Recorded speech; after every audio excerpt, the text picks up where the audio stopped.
revivre de la feria des tauromachie. Et qu'elle revive longtemps, nous l'espérons. Donc, vous connaissez pour certains la feria des tauromachie. Vous savez que c'est cette volonté de montrer toutes les tauromachie, aussi bien la tauromachie espagnole que la tauromachie landaise et la tauromachie camarguaise.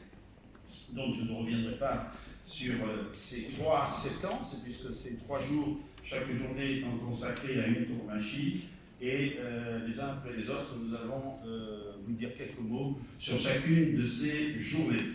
Je voudrais simplement quand même remercier tous ceux qui participent à cette manifestation, remercier d'abord tous ceux qui ont fait un remarquable travail dans la rapidité sur ce dossier de presse pour nos amis journalistes, et je salue aussi bien Soleil FM que la Provence qui sont présents, et je les en remercie.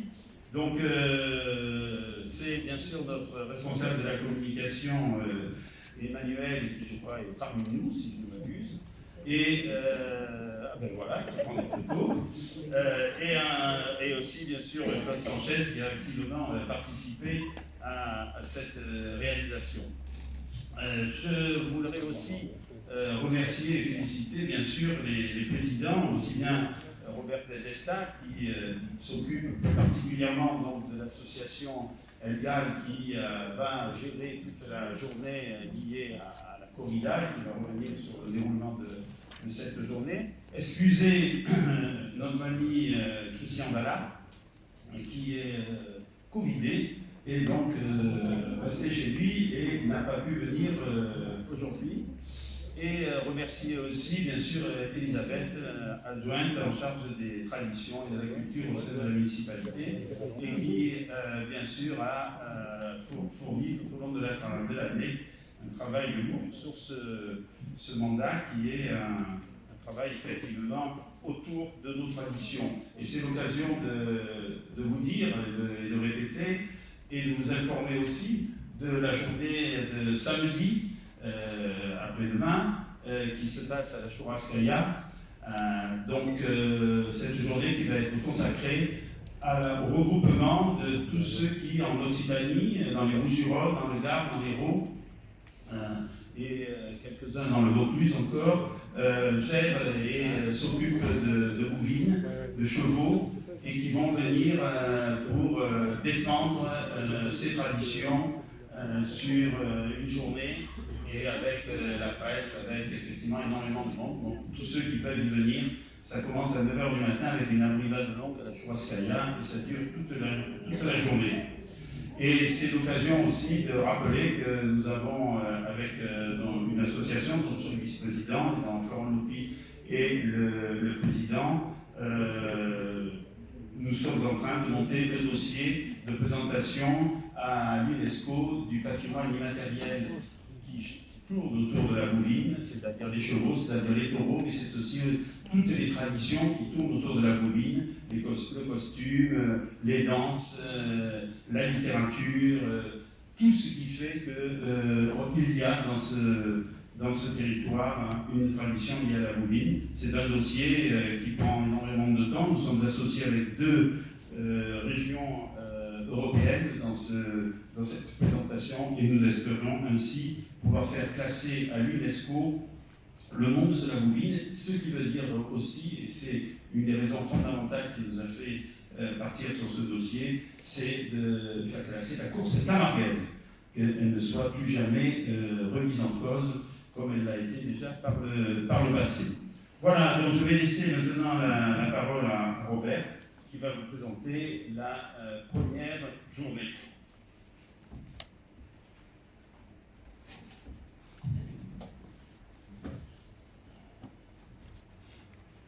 Bon, monsieur le maire, mesdames et messieurs les élus, mesdames et messieurs les représentants d'associations, chers aficionados, monsieur Miguel, le représentant du club taurin, comment il faut appeler, des clubs taurins de France, qui remplace le Lyon Torino et le club taurin Picard, qui n'existe plus. Donc nous voulons adhérer au club taurin de France.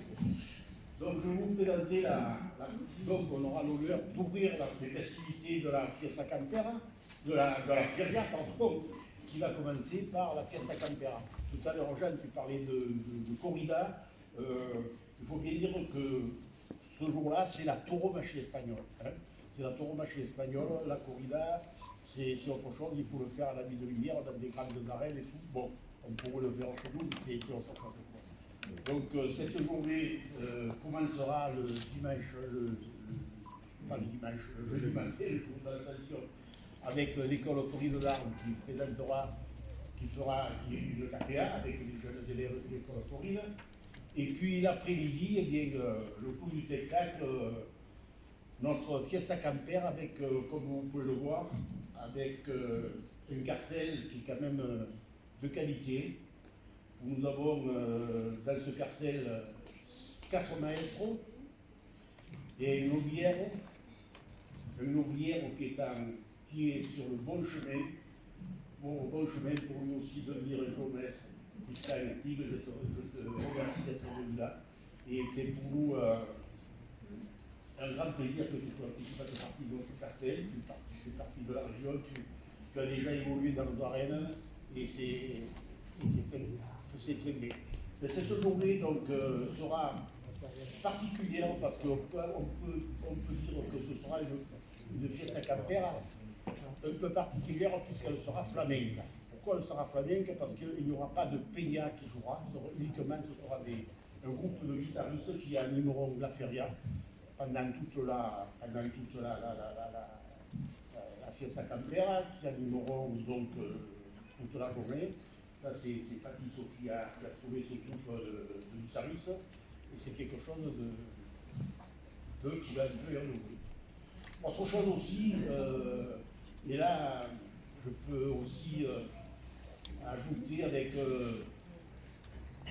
le concours d'Anne Giral, je crois qu'elle est par là, je l'ai dit, on aura l'arrivée dans les arènes, l'arrivée des toreros avec la quadrilla, et peut-être accompagnés d'Andalouse en calèche.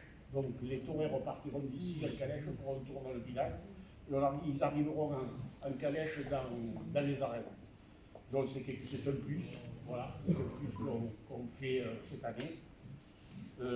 Quoi dire de plus, c'est que, je ne sais pas si vous voyez le cartel, un petit Valderrama, ceux qui se souviennent, ce petit bonhomme au grand talent, qui a combattu des taureaux qui étaient quelquefois plus grands que lui, puisqu'il a combattu des murs.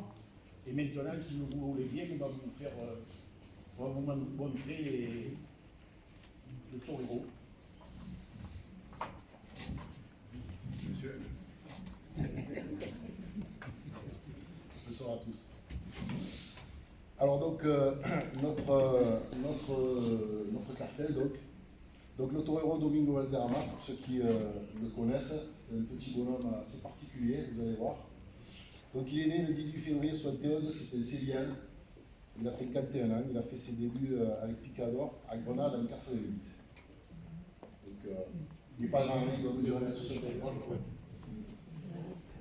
Il a pris son alternative en 92 à Forac, et son parrain c'était Richard Mignon. Il a confirmé en 94 et son témoin c'était José Antonio Cantrusa.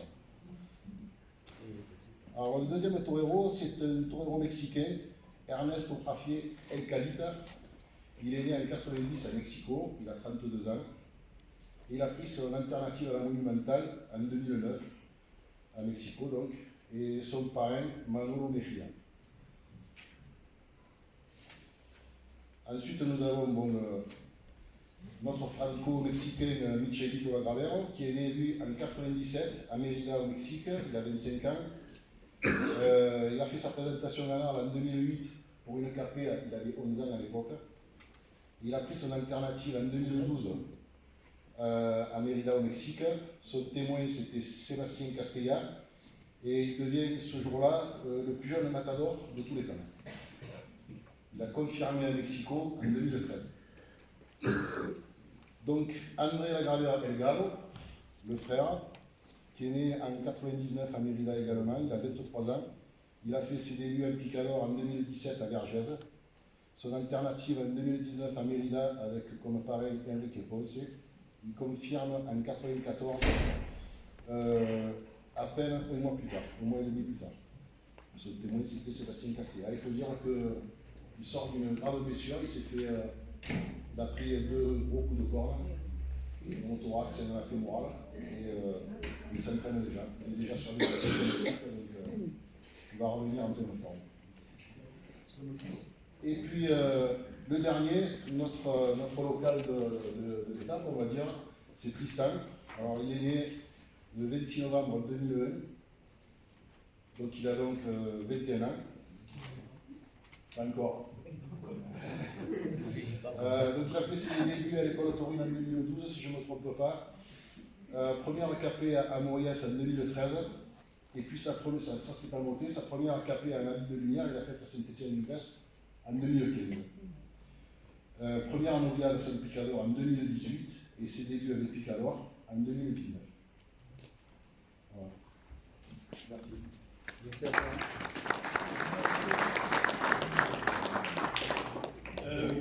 Je voudrais ajouter que ce beau cartel, eh bien, c'est quand même Paquito qui nous aide à le monter. On peut dire merci Paquito, on peut le remercier parce que ça doit, on n'arriverait pas à arriver à monter des cartels comme ça. Donc on te remercie et vous pouvez l'applaudir.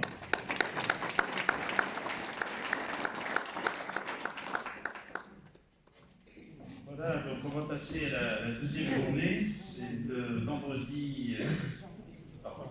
Oui, à la fin du la tauromachie landaise. Alors, je ne vais pas revenir, vous avez d'ailleurs dans le dossier de presse un petit historique sur la tauromachie landaise, qui est une pratique ancestrale. Mais simplement, pour préciser, avant de vous annoncer les noms et la galerie, que la tauromachie landaise se fait donc avec des vaches coursières, d'une part, et ensuite vous avez des sauteurs et ce qu'on appelle les hommes en blanc, ceux qui manient le taureau. La ganaderia que nous avons choisie et sélectionnée est la ganaderia de M. Déris.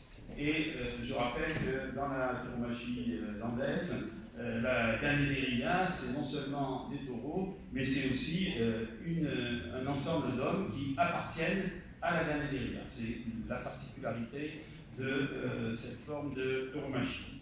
Donc la ganaderia d'Héris est composée, je ne sais pas si on a quelques photos sur les courses landaises. La ganaderia d'Héris est composée, là vous en voyez d'ailleurs, ce sont certains, je vais vous donner les noms, donc d'une quadrilla, c'est ce quadrilla que vous venez de voir sur l'écran. Le chef de cette quadrilla, c'est Jérémy Lafitte. On le voit là de dos. L'écarteur, c'est Baptiste Plénier. Le deuxième écarteur, c'est Cédric Desclos. Le troisième, c'est Mathis Sazi. Le quatrième, Hugo Lalanne. Et le cinquième et dernier, c'est le frère d'Hugo, c'est Adrien Lalanne. Ensuite, vous avez un sauteur. Je ne sais pas si on a vu des images, le voilà. C'est Laurent Darouzès. Un nom qui vient en Provence,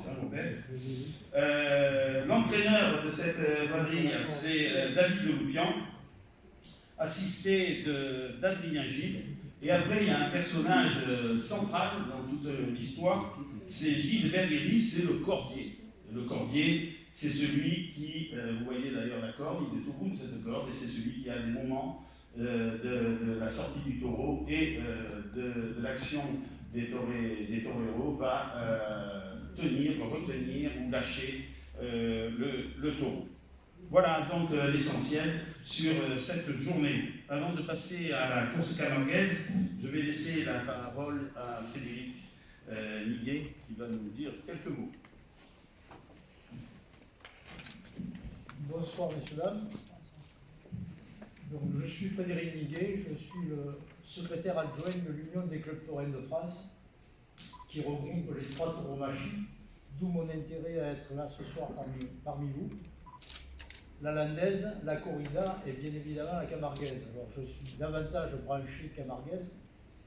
Je suis très souvent aux arènes de Saint-Étienne-du-Grèce, ou comme jury, ou comme délégué de course, entre autres. Mais bon, voilà, l'Union des clubs taurins de France, c'est une union qui a vu le jour à la fin du mois de janvier 2020 à la suite de la disparition, j'oserais dire, de l'Union des clubs taurennes Paul Ricard. Nous avons le même schéma. Nous regroupons, je vous l'ai dit, les 3 tauromachie.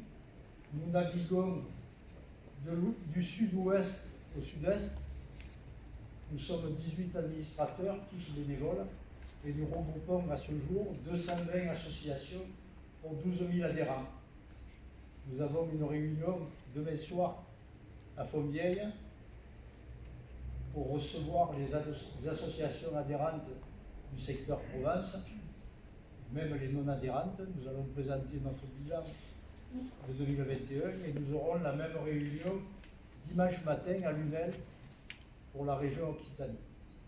Voilà, donc on essaie de faire pour le mieux, on essaie de répondre à toutes les attentes des associations camarguaises, corridas ou landaises. Et voilà, j'espère que votre feria se déroulera sous les meilleurs auspices. Je serai présent sur les projets. Merci beaucoup. Merci. Écoutez, avant de passer à l'apéritif, hein, c'est agréable maintenant de pouvoir terminer nos réunions par les apéritifs, ça a été le cas pendant 2 ans.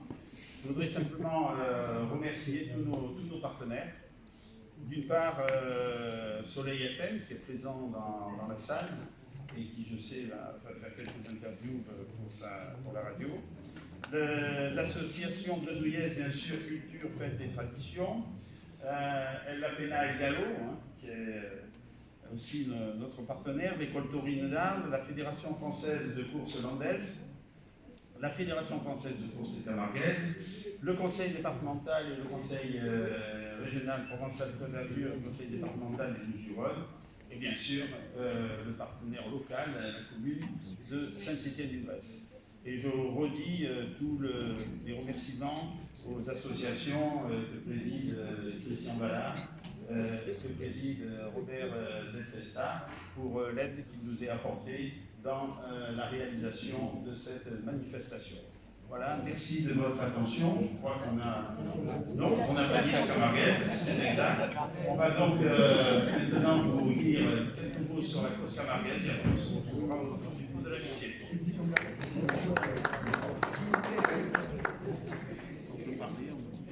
Bonsoir à tous.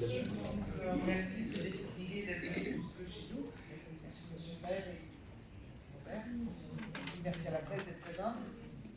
Alors moi je vais vous parler de la journée camarguaise. Donc on commencera le samedi matin avec une aprivade menée par la balade Contininoise.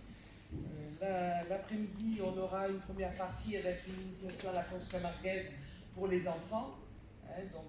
Qui sera menée avec les écoles taurines et notamment celle de Saint-Étienne-du-Grèce. Et puis après, nous aurons une rencontre interécole. Donc là, on verra les jeunes rasouteurs qui fréquentent donc ces écoles taurines, ces écoles de rasouteurs, pardon, celle de Arles, qui est dirigée par Gérard Darado, excusez-moi, celle de Saint-Gilles, qui est dirigée par Paris Caled. Et puis bien sûr celle de Saint-Étienne-du-Grèce, dont le président est Julien Serre ici présent, et qui l'éducateur, on a Benjamin Villard, on a Michael Lopez, et puis Jérémy Lafare, qui sont les éducateurs principaux de cette jeune école taurine, de cette jeune école de rasouteurs, puisqu'elle a été créée l'année dernière, et que parmi les premiers élèves, on en a déjà un, qui est passé en ligue, ce qui est important pour nous. Et puis cette année, on est ravis de voir beaucoup de jeunes qui sont venus rejoindre les rangs de l'école. Donc je remercie tous ces éducateurs parce que c'est un gros travail. Il faut former ces jeunes qui ne deviendront pas tous rasouteurs, c'est clair, mais au moins ils peuvent goûter à leur passion de plus près et aller toucher la canne à taureau. Mais ça nécessite aussi un entraînement physique. Et puis des entraînements bien sûr avec des taureaux empoulés bien entendu. Ce jour-là on aura des taureaux empoulés, des manades de Salirène, je crois, et Lautier. après cette course, eh bien, on aura une bandide. Venez toujours prendre la malade continuose. Et puis, on se retrouvera le soir pour faire la fête dans la cour de la mairie. Voilà pour cette journée camarguaise. Mais je tiens surtout à féliciter tous les éducateurs des écoles de Razoteur. On a souhaité que cette journée soit placée sous le signe de la jeunesse, et rien que la jeunesse. Mais il faut que tous les autres viennent les encourager. C'est très important pour eux. Merci.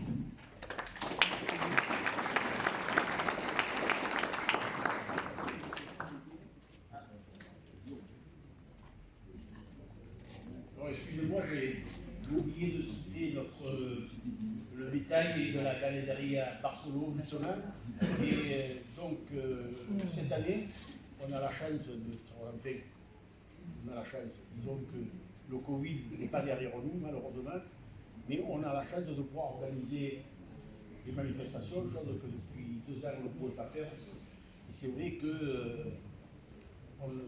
l'organisation de notre PIA est un peu rétro. Donc cette année, nous organisons une sortie au Campo qui aura lieu justement à la Manade de Barcelone le samedi 9 avril. Donc une journée au Campo, visite au Campo, donc on pourra voir les taureaux qui ont été choisis pour notre fête campère. Et puis il y aura un repas convivial sur le thème du taureau, donc qui est ouvert à tout le monde, donc tous les adhérents, tous les amoureux de la nationale peuvent venir. Donc la journée sera 25 €, il faut en parler. Donc tous ceux qui sont intéressés, eh bien, il faudrait nous contacter pour que nous sachions 10 jours avant pour avertir la malade de Barcelone, pour savoir que les gens et puis autre chose aussi, il y a une nouvelle PIA qui vient de voir le jour, c'est la PIA qui s'alpile, la nouvelle PIA. Son président est là dans la salle quelque part, c'est le Liarnous.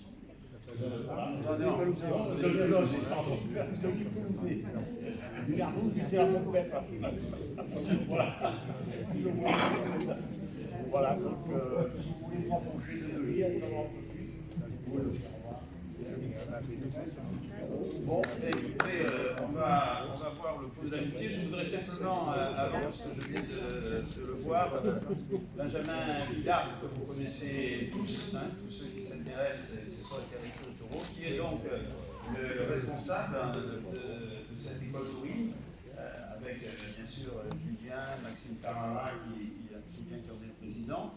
Et donc, je crois qu'on peut l'applaudir parce qu'il fait ça bénévolement et on peut vraiment le remercier pour le travail remarquable qu'il fait avec ses gosses et qui sont nos futurs grands rasoteurs.